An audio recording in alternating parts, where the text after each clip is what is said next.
Well, thank you so much for joining us. Amazing book. It's been touted around the world. You've won many, many awards. One great description is that it's fine art photography. Flipping through your book, I kind of noticed that the photos are quite different from your sort of your basic wildlife images. There's almost this human quality that you found among these animals. Is that what you were looking for when you started taking these photos? I think so. I mean, I think when you make images, you want people to engage with them, and it's always about shifting things slightly from what is familiar.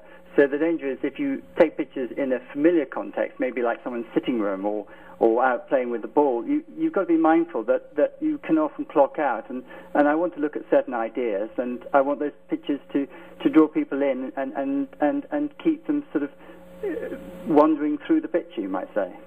Excellent. Now, what's the process? I mean, you go about to make this amazing book, and you did a similar one a couple of years ago called Equus, about horses and various horse-like animals. What's your process? You pick an amazing dog like the Puli, which graces the cover of this book. How do you get those images? What's the process to get the quality out?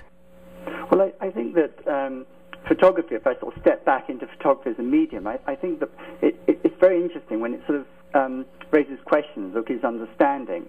So then if you consider how many breeds there are, I don't know about the AKC, but certainly over here I think there's something like 211 breeds, and I only had like 100 images in my book. So clearly I can't go chasing breeds, because then it becomes like a directory.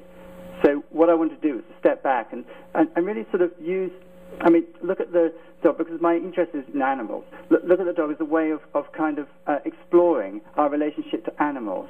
And so I brought in both light and dark subjects, both ideas to do with genetic engineering, to the celebration of the most, the very best show dogs and working dogs, and I thought it was, so I'm chasing the ideas rather than chasing the particular breed, then looking for a good candidate.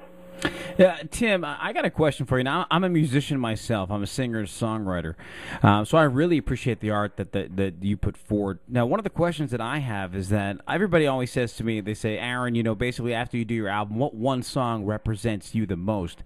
And after looking at all these different shots, there are so many different views on and looks and types of photography and things that you do. And it's just phenomenal. But what one picture in your book really represents you, the one that stands out and says, this is me?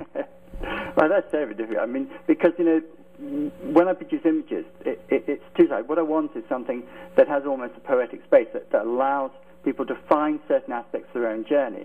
And so you have two sides of the photographer, the experience of taking the picture and then how the picture works. And I suspect what you're asking me now is which pictures do I think represents me in terms of how they work as photographs. Mm-hmm. Yes. And I'm sort of caught because I've got two. The cover clearly was an image I thought was interesting. The cover is this pulley, which looks like it's got sort of Rastafarian hair. It's got this long corded coat. And on the one hand, you're forced to engage with it because you don't quite know what it's doing. And in fact, this pulley looks like a mop and is effectively jumping towards you. And on the other hand, it's like a Westie, a familiar breed.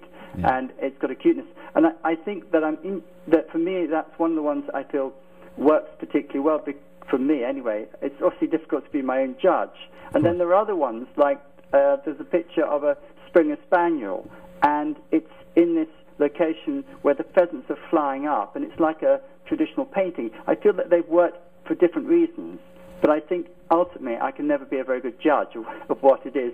I can just sort of feel that they're working for me in their different ways.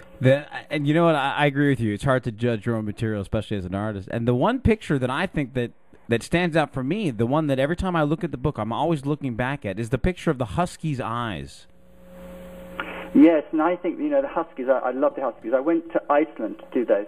And the eyes, there's a close, it might be, is it the shot? It's very close up, where you have these eyes. And they call the eye line around it, don't they, Cleopatra eyes. And they have these steely blue eyes.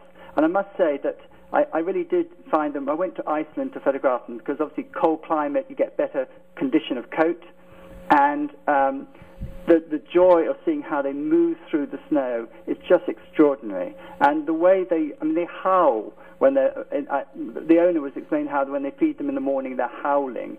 So you get this sense of the connection of the dog back to the wolf, in the sense that there's a sort of aspect to them which roots you back to something far more primordial about them.